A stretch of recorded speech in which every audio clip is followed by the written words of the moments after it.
Ben ritrovati a questo nuovo appuntamento di TC7, il settimanale di informazione della nostra emittente. La rete di solidarietà sociale ad adiuvandum è riuscita a coinvolgere tanti soggetti in una indagine epidemiologica. Il 1° dicembre si è celebrata la giornata mondiale della lotta contro l'AIDS, istituita nel 1988. Pensate che in tutto il mondo sono circa 37 milioni le persone che hanno contratto il virus. Neanche la pandemia ferma la tradizionale manifestazione benefica Il Miracolo di Natale, è arrivata alla sua 24esima edizione, al via venerdì 18 dicembre con qualche novità. Infine, non tutti sanno che a Gonno Stramazze è presente un museo multimediale importantissimo dedicato ai Mori e ai Turchi. 5.500 test sierologici effettuati in 3 mesi, di cui solo circa 1 su 100 ha evidenziato gli anticorpi al virus e appena lo 0,2% una volta effettuato il tampone dopo 48 ore è risultato positivo. Sono i primi risultati dell'indagine epidemiologica messa in atto da Ad Adiuvandum, la rete di solidarietà sociale che ha messo in atto un progetto per la sicurezza dei sardi. Il progetto, avviato lo scorso giugno, ha preso il via a settembre, ma ha continuato ad allargare la sua rete coinvolgendo istituzioni, associazioni e imprese con l'obiettivo fissato nel nome stesso: aiutare, supportare e non sostituire il sistema sanitario nella lotta al Covid e superare l'emergenza.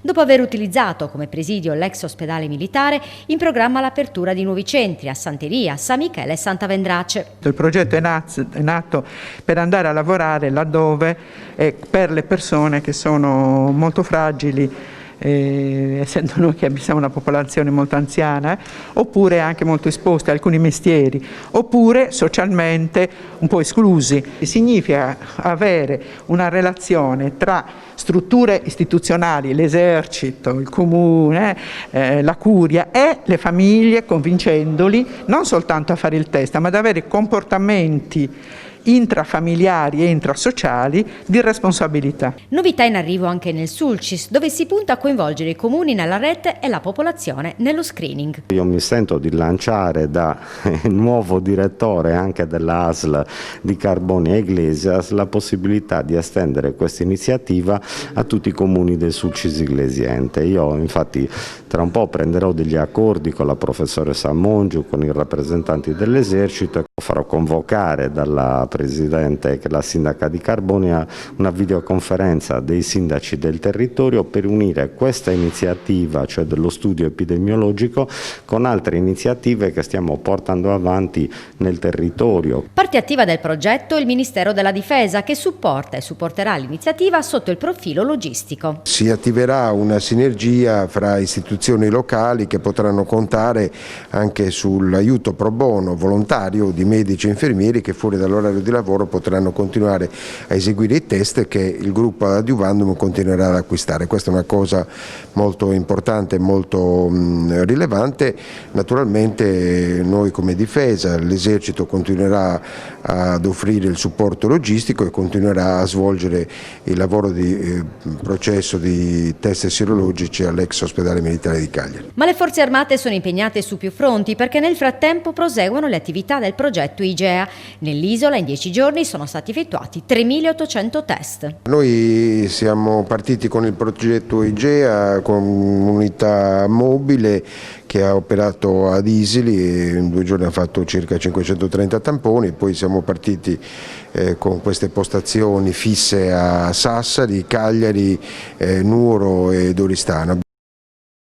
Viene celebrata oggi in tutto il mondo la giornata mondiale contro l'AIDS. La ricorrenza istituita nel lontano 1988 ha come scopo quello di sensibilizzare l'opinione pubblica sul problema ed esprimere forte solidarietà alle persone affette da questa sindrome e ricordare coloro che hanno perso la vita anche a causa di malattie correlate. Nel mondo sono circa 36,7 milioni le persone che hanno contratto il virus e nonostante la malattia sia stata identificata nel 1984, oltre 35 milioni di persone sono morte a causa dell'AIDS, una delle pandemie più distruttive della storia.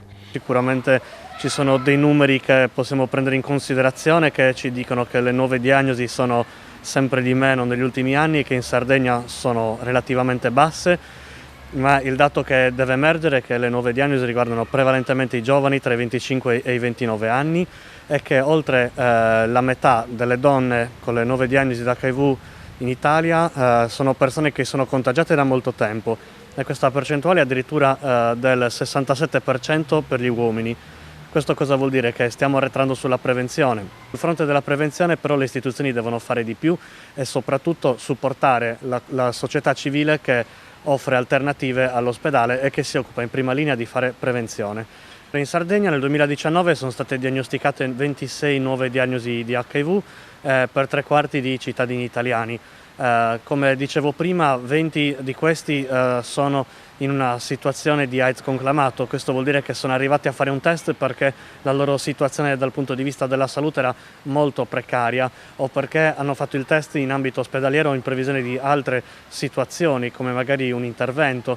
È chiaro che bisogna lavorare molto perché queste persone che continuano a contagiarsi arrivino il prima possibile a una diagnosi per avere una migliore qualità della vita. Oggi le persone con HIV che hanno la carica virale azzerata lo devono principalmente alle terapie antiretrovirali e questo è un messaggio molto importante che è al centro della campagna che Lila lancia con tutti gli artisti sardi a partire dal 1° dicembre con dei video che verranno mostrati ogni settimana. Per chi volesse fare il test gratuito? Contattateci tramite il nostro sito lilacagliari.it oppure chiamate il nostro centralino al 347 55 65 300. A dicembre la nostra sede offrirà il test rapido il 9 e il 19 dicembre, ma è necessario prenotare.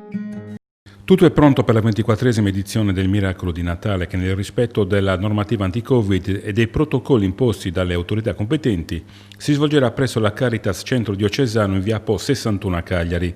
Venerdì 18 dicembre si potranno donare generi alimentari a lunga conservazione, articoli per bambini e giocattoli. Il 24esimo Miracolo di Natale in tempi di pandemia è sicuramente più impegnativo, anche in tempi di alluvione. E allora certo nulla si ferma perché Miracolo di Natale è radicato nel cuore, negli ideali delle persone, non solo della Chiesa, non solo di Gennaro, ma di tutti quegli uomini e quelle donne che riescono a giungere alla concretezza della carità. Una manifestazione stravolta a causa della pandemia sarà come sempre impregnata di grande solidarietà. Il 5, il 6, il 12 e il 13 dicembre presso 16 supermercati GF del territorio sarà organizzata una preraccolta alimentare. Al di là dell'aspetto benefico, secondo me c'è tanto sacrificio. Il mio ringraziamento totale va a tutti i volontari che partecipano e aiutano. C'è solidarietà, c'è unione, c'è una grande catena che anche se a distanza ci sono ben 16 città che stanno tentando di realizzare in quest'anno difficilissimo Miracolo di Natale. Io penso che loro ci riusciranno. Ogni città, come sempre detto, ha un responsabile, ha un organizzatore. Io sono il responsabile organizzatore del Miracolo di Natale di Cagliari, ma quello che ci unisce è proprio questa catena invisibile ma forte, che secondo me dà il segno, come diceva prima Monsignore, il segno dell'unità. Il progetto benefico è come sempre organizzato dalla Caritas Diocesana e da Gennaro Longobardi, fautore dell'iniziativa. Nel nostro viaggio nella Sardegna che non ti aspetti siamo arrivati a Gonno Stramazza che conserva un bellissimo museo multimediale dei turchi e dei mori. C'è una storia incredibile che riguarda proprio le incursioni barbaresche. Alle nostre spalle Carlo V. Che cosa lega Gonno Stramazza a questa storia che va oltre la fantasia? Questo museo è un piccolo museo da un grande contenuto, come dicevo unico nel suo genere, dove è allestito nell'ex Monte Granatico che un tempo raccoglieva la ricchezza della terra, invece adesso raccoglie la ricchezza della nostra storia. Una storia che inizia qua accanto a Gonno Stramazza, nel territorio anche di Serzera, dove fu ritrovata proprio un'iscrizione che documenta questa incursione del pirata Barbarossa. Sì, appunto questa epigrafe lasciato molto probabilmente a testimonianza della distruzione del paese di Uras, è scritta appunto da questo... Molto probabilmente era un sacerdote, perché ai tempi soltanto i sacerdoti e le persone molto benestanti sapevano scrivere, tant'è che è datato del 5 aprile 1515. In seguito alla distruzione del paese di Uras, dice appunto il 5 di aprile del 1515 è stato distrutto il paese di Uras per mano dei turchi dei Mori ed era capitano dei Mori Barbarossa.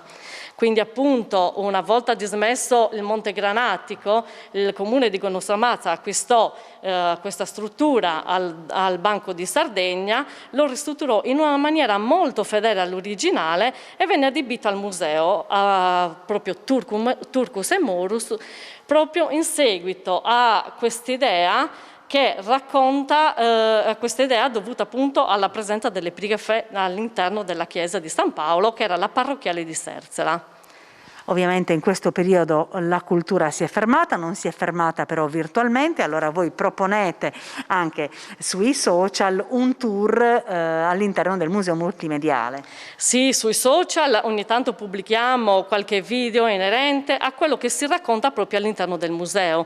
Comunichiamo con quelli che vorrebbero essere i nostri visitatori in questo periodo, dove diamo appunto tutte le informazioni che necessitano, sia per una prossima riapertura che speriamo a breve e sia anche per qualche curiosità che magari loro vorrebbero sapere, ma non potendo venire qui fisicamente, noi siamo sempre a disposizione. Nel frattempo lavoriamo per elaborare anche nuovi progetti didattici, nuovi tour per il paese e anche per quello che riguarda i nostri siti archeologici. TC7 termina qua, grazie per l'attenzione, un grazie particolare a Alberto Cicotto per la traduzione in lingua LIS. Arrivederci.